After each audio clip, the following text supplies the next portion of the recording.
Hello everyone. Welcome to easy learn. Easy learn में आपको खुश आमदीद कहता हूँ। आज हमें बात करनी है कुछ रिमेनिंग टर्म्स की। कुछ टर्म्स रहती हैं उनको हम देखेंगे। और इसके अलावा मैं आपको इस एपिसोड में ये बता दूँ कि मैं ये सोच रहा था कि इन टर्म्स को जो अभी वैसे जो मैंने पहले सोचा था उसके मुताबिक बहुत सारी टर्म्स अभी मैंने मैट्रिक्स के हवाले से रिवाइज़ करनी थी। लेकिन फिर मैंने ये सोचा कि क्योंकि हमारा बेसिक पर्पस ये है कि यहाँ पर न्यूमेरिकल मेथड्स एपिसोड्स के अंदर मैट्रिक्स को एक्सप्लेन करना नहीं है। इस तरह मैट्रिक्स एक्सप्लेन हो रहे हैं, वक्त बहुत ज़्यादा लग रहा है। काफ़ी सारी एपिसोड्स ऑलरेडी इस पे जो है वो हमारी यूटिलाइज हो चुकी हैं।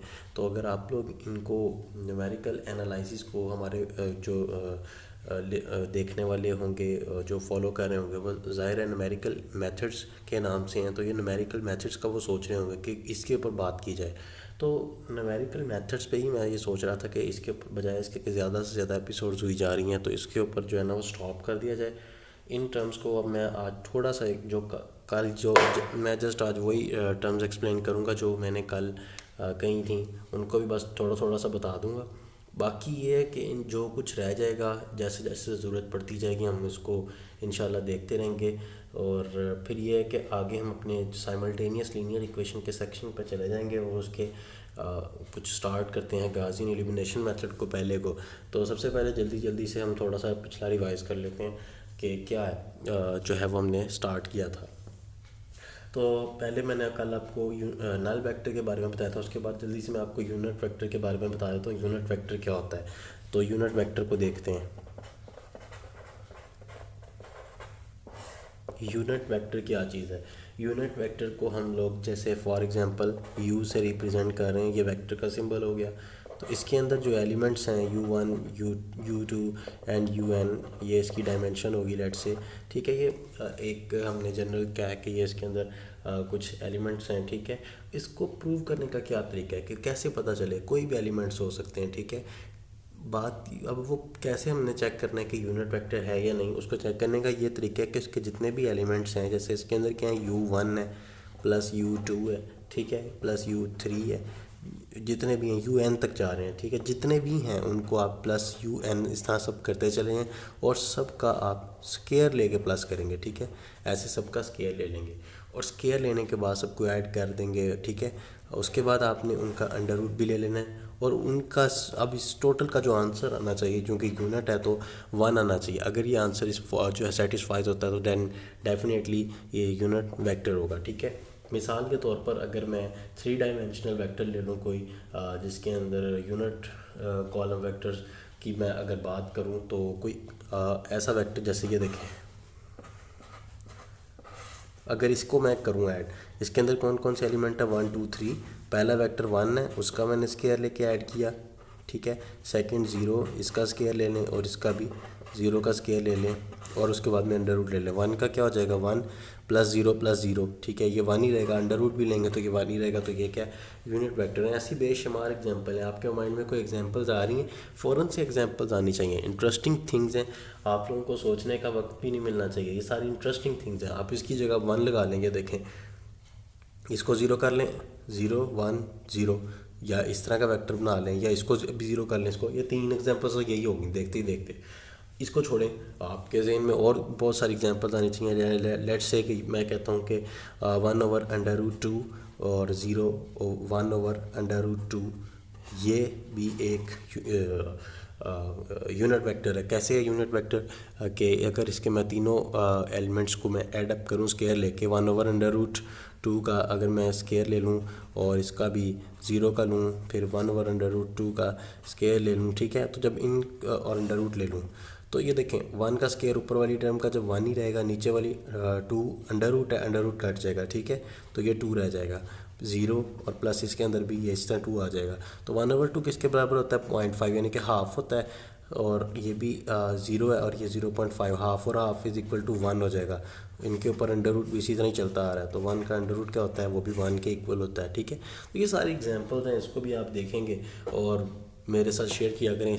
मुझे खुशी होती है अगर आप लोग भी इस तरह की चीज़ों में हिस्सा लेते हैं। तो ठीक है, आगे हम चलते हैं, जल्दी से देखते हैं कि मल्टीप्लाई करना चाह रहे हैं अगर हम किसी वेक्टर को विद स्केलर क्वांटिटी, तो उसके लिए क्या करना होगा, लेट से मैं कहता हूँ ये के स्केलर क्वांटिटी है और मेरे पास एक वेक्टर ए है, उसके साथ जैसे मैंने इसको मल्टीप्लाई कराया है, तो ये अगर मेरे पास एक वेक्टर है, जैसे बल्कि इसको छोड़ें, एक एग्जांपल से बात करता हूँ मैं। जैसे लेट से मैं कहता हूँ कि मेरे पास एक के यानी कि टू एक क्वांटिटी है, ये स्केलर क्वांटिटी है, ठीक है। मैं कहता हूँ टू एक मेरे पास जो है ना वो के टू के बराबर है, ठीक है। और ये एक वेक्टर ए है, जैसे लेट से 25 20 और 0, ये एक वेक्टर है। मैं कहता हूँ कि ये तो वेक्टर है और ये स्केलर क्वांटिटी है। अब इसको मैं इसके साथ किस तरह मल्टीप्लाई करा सकता हूँ स्केलर क्वांटिटी को वेक्टर के साथ, तो ये जस्ट सिंपल है 2a, यानी कि इस तरफ आप मल्टीप्लाई कराएंगे इसको, के मल्टीप्लाई हो गया 2, इस तरफ 2 आ जाएगा। और अंदर कैसे होगा, हर चीज़ को आप 2 से मल्टीप्लाई करा दें, वेरी सिंपल, ठीक है। ये इतनी इसी तरह ही मतलब हर एलिमेंट्स उस बाहर जो आपने जिस स्केलर क्वांटिटी से मल्टीप्लाई हो जाएगा। इस तरह की चीज़ें जो हैं ये आप किस काम में आती हैं, ये चीज़ स्केलर को क्वांटिटी को मल्टीप्लाई करना। जैसे लेट से मैं कहता हूँ कि मेरे पास वही एक टायर वाली एग्जांपल ले लेते हैं कि मैं एक ब्रांड एक टायर कंपनी है, उसने वो कहती है कि मैंने शॉप है एक टायर शॉप, उसने पहले मंथ 3 ब्रांड्स हैं उसके पास। जिस तरह मैं पहले भी वही एग्जांपल बार बार मैं कोशिश करता हूँ एक ही एग्जांपल डिस्कस किया करूँ, तो उसने 3 ब्रांड्स की पहले मंथ में ये सेल की है। 25 सेल हुए हैं, 25 दूसरा वाला भी, और 6 सेल हुए हैं लेट से कि उसने पहले मंथ में। अब वो चाहता है कि मैं इसकी परसेंटेज को 25% इंक्रीज़ करूँ नेक्स्ट मंथ में, तो वो क्या करेगा, इसको स्केलर क्वांटिटी की 25% करना चाह रहा है, 1.25 से मल्टीप्लाई कर देगा, ठीक है। तो उसके पास जो नया मैट्रिक्स बनेगा 1.25 से मल्टीप्लाई कराएगा, ठीक है। तो कैसे होएगा, तो ये जब 25 को भी इससे कर देगा, 30 इसको भी इससे कर देगा 1.25 से, और 6 को भी कर देगा। नया वेक्टर जो आपके पास आ जाएगा वो जैसे इसको जब 25 से करेगा तो क्या बनेगा 31.25, वो भी ये भी वही चीज़ है 31.25। और जब इसको करेगा तो ये आ जाएगा डेफिनेटली 7.5। तो ये चीज़ आपको आनी चाहिए, मेरे ख्याल से इतना काफ़ी है। बाकी टर्म्स तो वैसे बहुत ज़्यादा हैं, लेकिन ये है कि समंदर की तरह जितनी ज़्यादा एक्सप्लेन करें उतनी ही कम है। तो अब हमें मेरे ख्याल से आगे चले जाना चाहिए, या फिर लीनियर कम्बिनेशन ऑफ वेक्टर्स थोड़ा सा अब मेरे सामने आ रहा है, तो चलें ये भी मुझे लगता है मैंने आपको कल कहा था, चलें इसको भी फिर डिस्कस कर लेते हैं। लीनियर कम्बिनेशन क्या है। लीनियर कम्बिनेशन ऐसे है, देखें, अगर मैं कहूँ कि a प्लस बी वैक्टर करना है, ठीक है, तो ये कैसे करूँगा।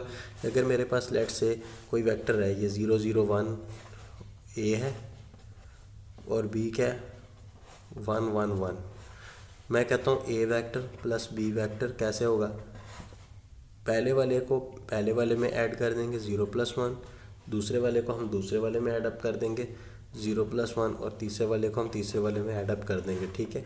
तो इसी तरह हम क्या करेंगे 1 1 और ये 2, ये ऐसे करके ये लीनियर कम्बिनेशन होते हैं, ठीक है। और जैसे अब मैं कहूँ कि a प्लस 2b कैसे होगा, ठीक है, ये कैसे हो सकता है। तो इसके लिए क्या करना पड़ेगा, पहले 2 से हम इस b को मैट्रिक्स को मल्टीप्लाई कर लेंगे इसको अलग से, तो ये 2 से जब मल्टीप्लाई होगा ये भी 2 से मल्टीप्लाई हो जाएगा, ये भी 2 से, ये भी 2 से। तो अब ये यहाँ पे 2 आ जाएगा, यहाँ पे 2 आ जाएगा, यहाँ पे 2 2 + 1 ये 2 हो जाएगा, ये 2 हो जाएगा, और ये 3 हो जाएगा। ऐसे करके यानी कि ये सारे लीनियर कम्बिनेशन है कि हम इसको कम्बिनेशंस में किस तरह लेके आ सकते हैं। तो बस ठीक है, अब इतना आगे मज़ीद ये आई जा रही हैं लीनियरली इंडिपेंडेंट टर्म, ऐसे नेक्स्ट जो एक्सप्लेन करना चाह रहे हैं। तो लीनियरली इंडिपेंडेंट वैसे तो इम्पॉर्टेंट टर्म है, इसको भी वैसे देखना चाहिए, लेकिन चलें इसको रहने दें, क्योंकि अब फिर वरना सारी एपिसोड इसमें निकल जाएगी। टाइम भी आधा तो हो चुका है, इसी तरह जल्दी जल्दी में एक्सप्लेनेशन भी करते करते। तो अब हम गाउसियन एलिमिनेशन मेथड की तरफ चलते हैं, जो हमारा मेन फोकस है। अब पहला मेथड होगा साइमल्टेनियस लीनियर इक्वेशन का, तो चलते हैं फिर उसकी तरफ को देखते हैं कि उसमें क्या आता है। तो अब मैं यहाँ पर ये नेक्स्ट पेज पे मैं करने लगा हूँ स्टार्ट गाउसियन एलिमिनेशन मेथड को। तो सबसे पहले इसको हम यहाँ पर नाम लिख लेते हैं इसका GAUSSIAN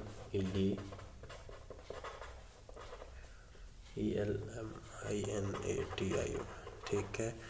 ये एलिमिनेशन मेथड, ठीक है, गाउसियन एलिमिनेशन मेथड को हम देखते हैं कि क्या है। देखें, जब भी साइमल्टेनियस लीनियर इक्वेशन, यानी कि साइमल्टेनियस का क्या मतलब होगा कि हम एक ही वक्त में एक से ज़्यादा इक्वेशंस को जब हम सॉल्व करने की बात करते हैं, तो और जब हम आम ऑर्डिनरी मेथड्स से, जैसा कि हम न्यूमेरिकल एनालिसिस, न्यूमेरिकल के ये जो जितनी भी एपिसोड्स हैं इसके अंदर हमने स्टार्ट में भी बात की थी, ऑर्डिनरी वेज के अलावा से हम जब सॉल्व कर रहे हैं उनको दूसरे तरीक़ों से, तो जब हमारे पास सिंपल जैसे ये देखें A plus B, 2b is equal to zero, और मैं कहता हूँ कि मेरे पास एक और इक्वेशन हो जाए जिसके अंदर मैं कहता हूँ कि 2a plus 9b is equals to 1। तो ऐसे करके हम क्या करते हैं कि इन दो इक्वेशंस हैं, इसको हम कहते हैं कि जैसे इसको आप 2 से मल्टीप्लाई करके ये भी 2a हो जाएगा, तो इसमें से सब्ट्रैक्ट कर लें, a कट जाएगा, b रह जाएगा, b की वैल्यू निकल आएगी। इस तरह करते करते हम इसको सॉल्व कर लेते हैं। तो ये भी साइमल्टेनियसली लीनियर इक्वेशंस को सॉल्व करने का एक तरीका है। लेकिन इसमें क्या देखें कि अभी 2 अननोन्स हैं और 2 इक्वेशंस हैं, 3 अननोन हो जाएंगे, तो 3 इक्वेशंस बढ़ती जाएंगी। जितने अननोन्स, अगर मेरे पास लेट से 10 अननोन हो जाए तो 10 इक्वेशंस उनको सॉल्व करूँगा तो मैं कितनी बड़ी बड़ी आ जाएंगी वैल्यूज़, जो आप लोगों को पता है। तो ये इस तरह की हेल्पफुल होते हैं। तो गाउसियन एलिमिनेशन क्या है कि पावरफुल टेक्निक है, इसको हम सॉल्व करने के लिए इस्तेमाल करते हैं जब हम साइमल्टेनियसली लीनियर इक्वेशन की बात करते हैं। तो इसको जो है वो जनरली एन इक्वेशन भी अगर आ जाएँ तो हम एन अननोन के साथ, तो उसको भी हम लोग इससे कवर अप करने की कोशिश करेंगे, ठीक है। तो मैं इसकी जनरल फॉर्मेट के ऊपर नहीं बात करूँगा, जनरल फॉर्मेट तो आप हर जगह देखते हैं, लेकिन ईजी लर्न का मकसद ये है कि आपको आसान अल्फाज में बात बताई जाए। जनरल फॉर्मेट इसका जब भी हम देखते हैं तो वो हमें मुश्किल लगता है, लेकिन हम इसको ईजीएस्ट वे में करने की कोशिश करेंगे। जनरल फॉर्मेट तो आपको बुक्स में मिल जाएगा, लेकिन इसको ईजीएस्ट वे में देखते हैं। तो पहले सबसे पहले स्टार्ट करने से पहले इसके अंदर 2 स्टेप्स आते हैं। पहला तो इसके ये नाम से ये एलिमिनेशन, ठीक है, फॉरवर्ड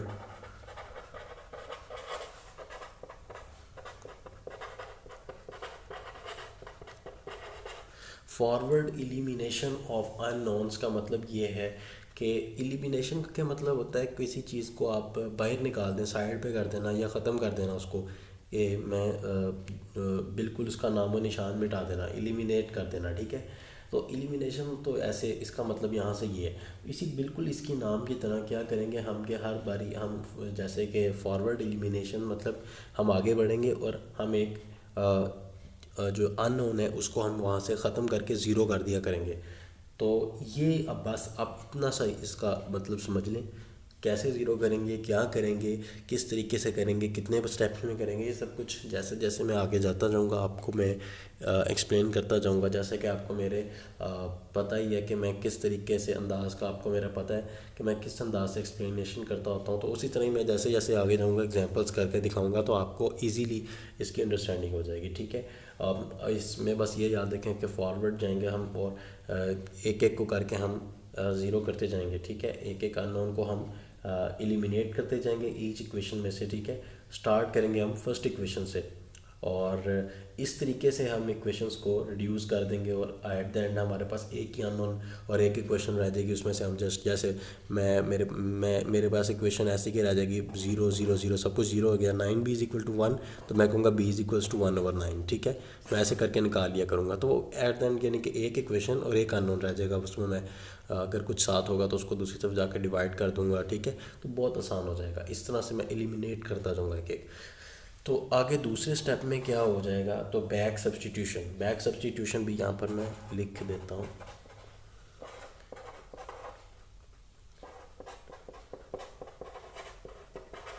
बैक सब्स्टिट्यूशन में क्या करेंगे, जैसे पहली इक्वेशन में से मैंने b निकाल लिया, फिर हम क्या काम करते हैं कि इस b को जल्दी से उठाएंगे और हम अपनी पिछली इक्वेशन में जैसे यहाँ पे b पुट करेंगे, a निकल आएगा। अगर मेरे पास कोई और इक्वेशंस होती हैं जिसके अंदर मुझे a b c भी होता, फिर हम a को और b को उठाएंगे फिर पीछे, ये यानी कि बैक जाना शुरू करेंगे, पिछली इक्वेशंस की तरफ को मूव करेंगे और उनको सब्स्टिट्यूट करेंगे और हम और अननोन्स की वैल्यू भी निकाल लेंगे। तो लेट्स से हम स्टार्ट करते हैं, एक जनरल सा मैं स्टार्ट करता हूँ, फिर हम बाद में इसकी फर्दर जो है वो डिटेल्स देख लेंगे, ठीक है। सबसे पहले कहते हैं कि एक जैसे ये कोई एक, मैं इसकी क्वेश्चन की जो स्टेटमेंट है उसकी तरफ नहीं जा रहा, जस्ट हम तरीका समझ रहे हैं अभी, ठीक है। वैसे तो ये बहुत ही एक इंटरेस्टिंग क्वेश्चन है अगर आप इसकी लॉजिक समझ लें, लेकिन लॉजिक मैं आपको बाद में बता दूंगा, ठीक है। जस्ट अभी मैं आपको ये बताने लगा हूँ ये मेथड कैसे काम करेगा। वैसे तो आपको थोड़ा सा अंदाज़ा हो चुका है, लेकिन फर्दर जो रह चुकी हैं चीज़ें वो अब हम इसमें देख लेते हैं। ये ऐसे का एक क्वेश्चन है 177.2 और 279.2 ऐसे करके कुछ इसके अंदर मुझे ये डिटेल्स अवेलेबल हैं। तो इसको हम स्टार्ट करते हैं। इसके अंदर से सबसे पहला स्टेप हमने ये करना है कि हमने क्या क्या है कि फॉरवर्ड एलिमिनेशन के स्टेप को हमने लेकर आगे चलना है। फॉरवर्ड एलिमिनेशन में हम क्या करेंगे कि ये यूँ समझें कि ये जैसे कि आपके पास ये तो कांस्टेंट्स का टैब है, इसके अंदर आपके पास ये वेक्टर जो है ये कांस्टेंट्स हैं, लेकिन आप इनको समझें ये 25a1 5a2 और जैसे ये मल्टीप्लाई होंगे इसके साथ, तो ये इक्वेशन आपको पता है ना खोलते कैसे हैं कि यानी कि ये 25a1 5a2 and a3 is equal to ये तीन इक्वेशन एक किस्म की ये बनी पड़ी हैं। पहली equation is equal to this, second this and third this. तो इस तरह हमारे पास एक किस्म की ये थ्री साइमल्टेनियस इक्वेशंस आ रही हैं जिनको भी हम सॉल्व करने जाने लगे हैं। तो पहले स्टेप में हमने ये करना है कि किस चीज़ को एलिमिनेट करें। देखें ये भी बड़ा एक इंटरेस्टिंग क्वेश्चन है और इसको आपको पता होना चाहिए कि आपने सबसे पहले किस चीज़ को एलिमिनेट करना है। देखें आपने कोई भी जब आपके पास क्वेश्चन आएगा, आपने सबसे पहले उस क्वेश्चन में, मैं आपको ये साइड पे बात बताता हूँ, इस क्वेश्चन को भी हम इसकी शक्ल नहीं बिगाड़ते। लेट्स से ये एक 1 1 1 1 1 1 और ये एक जनरल एक मैट्रिक्स है। आपने क्या करना है कि ये इसका डायगोनल है, ठीक है। इस डायगोनल की अपर ट्रायंगुलर मैट्रिक्स की अगर बात करें तो ये अपर ट्रायंगुलर मैट्रिक्स है, निचलों को आपने ज़ीरो कर देना है।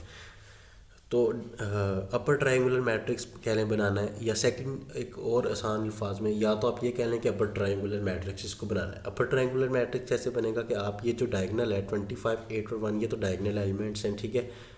तो 5 1 और 5 1 1 ये जो तीन और इनको हम रख लें और ये नीचे तीन वालों को हम ज़ीरो करेंगे, ठीक है। या तो ये आसान सा तरीका है, ठीक है। या फिर इसके अलावा एक और इसका जो आसान सी बात है उसको भी अगर हम देख लें तो वो क्या है, उसके अंदर ये है कि हमने ये सबसे पहले ये जो डायगोनल है, ये डायगोनल के अलावा नीचे वाले तमाम एलिमेंट्स को 1 बाय 1 ज़ीरो करेंगे। देखें ये दूसरी इक्वेशन होगी, ठीक है। इस इक्वेशन में से जब हम इसको ज़ीरो कर देंगे, पीछे दो अननोन, ये तो तीन इक्वेशन है तो तीन अननोन है। अगर चार हों तो उसमें भी यही तरीका हम फॉलो करेंगे। जब उससे नीचे वाली होगी उसमें एक और अननोन ज़्यादा हो जाएगा और एट द एंड ये डायगोनल जो है वो आपको पता है लास्ट में एट द कॉर्नर पे पहुंच जाएगा। तो उसके अलावा बाकी सबको हम ज़ीरो कर चुके होंगे तो यही रह चुका होगा, ये इज़ इक्वल टू इसके कोई ना कोई वैल्यू होगी और हम उससे इजीली निकाल लेंगे और फिर बैक सब्स्टिट्यूशन में चले जाएंगे। तो ये इसका एक जनरल सा तरीका है जो मैंने आपको बता दिया। अब हम इसको करके देखते हैं। तो अब हम क्या करते हैं कि ये डायगोनल एलिमेंट है, पहला मैंने 25 को ज़ीरो नहीं करना, यानी कि फ़र्स्ट रो में यूँ समझ लें कि मैंने किसी चीज़ को ज़ीरो नहीं करना, बल्कि अगर मैंने फर्स्ट रो को ज़ीरो कर दूं तो मैं बाकियों को फिर इसकी मदद से मैंने बाकियों को ज़ीरो करना है। इसको किसी चीज़ से मल्टीप्लाई करके, किसी चीज़ पे डिवाइड करके मैंने बाकी एलिमेंट्स को इसकी मदद से ज़ीरो करना है। और ये डायगोनल की देखें ना, ये पहले मैंने कहा डायगोनल के एलिमेंट्स को हमने नहीं करना, या यूँ समझ लें पर ट्रायंगुलर बनानी है, नीचे वाले एलिमेंट्स को हमने ज़ीरो कर देना है, ये तीन एलिमेंट्स को इस केस में, ठीक है। इसको और इसको, ठीक है। तो आप सबसे पहले देखते हैं कि हमने हमारा टास्क क्या है कि हमने ये 64 को, यानी कि सेकंड इक्वेशन में से 64 को हमने ज़ीरो करना है। मैं फर्स्ट इक्वेशन को सिलेक्ट करता हूँ। इसके लिए क्या करूँगा, अगर मैं फर्स्ट इक्वेशन में कुछ ऐसा करूँ कि वो 64 बन जाए, ठीक है, तो 64 बन जाए और उसको फिर मैं इस 64 में से सब्ट्रैक्ट कर दूँ तो डेफिनेटली ये चीज़ ज़ीरो हो जाएगी। हमने फर्स्ट इक्वेशन को, हमारे पास ये खुली छुट्टी है कि हम फर्स्ट इक्वेशन को किसी भी चीज़ के साथ मल्टीप्लाई कर सकते हैं, किसी भी चीज़ से डिवाइड कर सकते हैं, इसकी हमें कोई रिस्ट्रिक्शन नहीं है, हमें रिस्ट्रिक्शन नहीं है, ठीक है। तो हम इसको देखते हैं कि फिर क्या कर सकते हैं। देखें लेकिन इसके अंदर ये कि जैसे इक्वेशन है कि जो मैंने इस तरफ करना है वही इस तरफ भी करना है, ठीक है।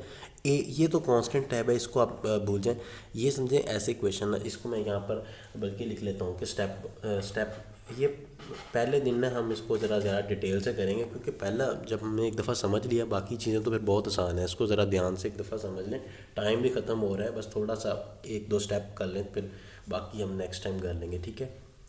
तो देखते हैं कि सबसे पहले मैं पहली इक्वेशन जैसे ये है 25 5 और 1 को मैं यहाँ पर लिख लूँ, ठीक है। 25 और वगैरह 5 और 1 को यहाँ पर मैं लिख लूँ और इसके सामने है 106.8। यूँ समझ लें ये इज़ इक्वल टू है, ये समझने के लिए ये ऐसे है तो ऐसे ही है, लेकिन मैं भी इसको ऐसे नहीं लिख सकते, ए वगैरह भी साथ लिखना पड़ेगा इसके, लेकिन यूँ समझ लें ये एक इक्वेशन ऐसे लिखी हुई है, ठीक है। तो अगर मैं कहूँ कि इस इक्वेशन को, इस सारे को, ये वैसे ऐसे कर लें, ये भी ऐसे मैट्रिक्स में, इस पूरी इक्वेशन को मैं डिवाइड कर दूँ 1 यानी कि डिवाइड कर दूँ 25 से। ये डिवाइड कर दिया मैंने पूरी इक्वेशन को 25 से। तो मेरा मकसद इसको है, बाकी सारे एलिमेंट्स चेंज होंगे डेफिनेटली, इक्वेशन है जो मैं इसके साथ करूँगा बाकियों के साथ भी करना होगा, लेकिन मेरा इससे कंसर्न है। बाकी चाहे जो जिस तरह की मर्ज़ी शेप बन जाए उनकी, मुझे इससे कोई गर्ज नहीं है। मैंने इसको क्या बनाना है 64, ताकि मैं इसको बाद में उसमें से सब्ट्रैक्ट करूँ और वो टर्म ज़ीरो हो जाए। जब मैं इसको 25 से डिवाइड करूँगा तो ये चीज़ क्या हो जाएगी, मेरे पास 1 हो जाएगी, और फिर मैं इस 1 को, ये 1 हो गया, अब मैंने ये इतना सा ऑपरेशन इसके ऊपर कर दिया तो ये क्या हो गया, 1 हो गया। अब मैं इसी चीज़ को मैं अगर लिखूँ तो मैं कैसे लिख सकता हूँ, तो ये 1 हो गया और ये 5/25 हो चुका है इस टाइम मेरे पास, और ये 1/25 हो चुका है, और ये 106.8/25 इस टाइम मेरे पास ये सिचुएशन आ चुकी है, ठीक है। अब मैं चाहता हूँ कि इसको मैं क्या बनाऊँ 64, तो मैं इस पूरी इक्वेशन को 64 से मल्टीप्लाई कर दूंगा। तो अब मेरे पास ये इक्वेशन क्या बन चुकी है, ये 64 बन चुका है। और ये जो इक्वेशन मेरे पास बन चुकी है इस सारे को मल्टीप्लाई करने के बाद, वो है मेरे ख्याल से, आप देख लीजिएगा, लेकिन मेरा जो कैलकुलेशन हुई मेरे पास उसके मुताबिक ये 12.8 बनी है, और ये 2.56 इज़ इक्वल टू 273.408, ठीक है। ये सारी कैलकुलेशन करने के बाद अब ये आपने सारे के सारा अपने माइंड में करना है, अपने कैलकुलेशन से आपकी, ठीक है। आपने इन सारी को अब क्या करना है, इस इक्वेशन में से डिवाइड कर देना है। अब आपको मैं बताता हूँ कि आपने इसको कैसे डिवाइड करना है, ठीक है। अब आपने करना क्या है, ये आपके पास इस टाइम रो 1 है आपके माइंड में, ठीक है। आप इसको रफ वर्क में या थोड़ी सी स्पेस में कर सकते हैं, इतनी ज़्यादा डिटेल लिखने की ज़रूरत नहीं है, इस तरह क्वेश्चन बहुत ज़्यादा लेंथी हो जाएगा, ठीक है। तो हम क्या करेंगे, लिख देंगे कि इसको आपने स्टेप इस तरह लिखना है कि ये रो 2 है, रो 2 जिसके ऊपर ऑपरेशन हो रहा है, जिसने चेंज होना है, जिसने ज़ीरो होना है ना, इसने ज़ीरो होना है, इस रो के ऊपर ऑपरेशन होने लगा है, ठीक है। रो 2 जिसके ऊपर ऑपरेशन हो रहा है उसको आपने पहले लिखना है, कोशिश यही किया करें, अपनी आदत बनाएंगे, ठीक है। तो रो 2 में से हम माइनस कर रहे हैं किस चीज़ को, रो 1 तो ये है, रो 1 नहीं, रो 1 के ऊपर भी हमने कुछ किया, रो 1 में थोड़ी सी मॉडिफिकेशन की है, वो क्या, रो 1 डिवाइड कर किया, रो 1 को हमने किस पे 25 और मल्टीप्लाई किया उसको, रो 1 को हमने किस से 64 से। अगर हम इस तरह करें कि रो 2 में से ये जो भी चीज़ बनाई हमने, यानी कि इस चीज़ का क्या मतलब है, ये वाला टर्म, इसमें से इसको सब्ट्रैक्ट करें तो क्या बचेगा, देखें। अगर मैं इसको यहाँ पे लिख दूँ तो चलें लिख देता हूँ, ये रो 2 ये है, ऊपर मैंने रो 2 लिख रहा हूँ 81, ये वाली रो 2 इज़ इक्वल टू 177.2, ठीक है। नीचे मैं लिख देता हूँ 64, 12.8, 2.56, 273.408। तो मैं ये क्या कर रहा हूँ कि देखें, मैंने रो 2 को ऊपर रखा है और नीचे मैंने रो 1 को इसमें से सब्ट्रैक्ट किया। रो 1 की थोड़ी सी मॉडिफिकेशन की हुई है, इसको मैं 25 से डिवाइड किया और 64 से मल्टीप्लाई किया। तो जब मैं इसको सब्ट्रैक्ट करूँगा, यानी कि इनके साइन डेफिनेटली ये पॉजिटिव का तो ये नेगेटिव हो जाएगा और ये ख़त्म हो जाएगा, और ये ज़ीरो पहली टर्म मेरे पास जो है वो ज़ीरो बच जाएगी, और ये -4.8 हो जाएगा। ये नेगेटिव का ये भी नेगेटिव हो चुका है, सब कुछ नेगेटिव का 1.56 और ये -96.208 हो चुका है, ठीक है। तो अब मेरे पास जो इक्वेशन बन चुकी है मेन ये वाली, तो क्या हो चुका है मेरे पास तो अब मेरे पास जो मेन इक्वेशन बन चुकी है वो 25, 5, 1, 0, -4.8, -1.56, 144, 12, 1, ठीक है। और ये A1, A2 और A3 वैसे के वैसे ही हैं, और इस तरफ भी आपकी पहले 106 है पहले की तरह, और 177.2 है और 279.2 है, ठीक है। और इसको हमने उसी तरह ही कंटिन्यू किया। नीचे वाली तीसरी क्वेश्चन को भी हमने कुछ भी नहीं किया, इसको हम नेक्स्ट स्टेप में देखते हैं कि इसको क्या करना है। तो अब वैसे वक्त चूँकि 25 मिनट से भी ऊपर जाने लगा है, तो हम इस क्वेश्चन को यहाँ पे स्टॉप करते हैं, इस क्वेश्चन को, और नेक्स्ट टाइम हम इंशाल्लाह इसको कंप्लीट करेंगे नेक्स्ट वीडियो में। तो फिर तब तक के लिए अपना बहुत सारा ख्याल रखिएगा। यहाँ तक अगर कोई सब चीज़ समझ नहीं आई तो वो आप लोग अपने कमेंट्स में पूछ सकते हैं, ठीक है। और इसके अलावा अगर कोई आप सजेशन देना चाहते हैं, कोई आपको विजिबिलिटी का इशू आ रहा है या कोई और चीज़ में, या किसी भी किस्म की सजेशन है, ऑलवेज़ अप्रिशिएट की जाती है, उसको भी आप कमेंट्स में कर सकते हैं। हम हमसे कांटेक्ट करना चाहते हैं तो हमारे फेसबुक पेज पे आइएगा, उसके ऊपर आप हमसे कांटेक्ट कर सकते हैं। तब तक के लिए अपना बहुत सारा ख्याल रखिएगा। नेक्स्ट टाइम मुलाकात होगी गाज़ियन एलिमिनेशन के मेथड के साथ, इसी चीज़ को हम कंटिन्यू करेंगे। टेक केयर, अल्लाह हाफिज़।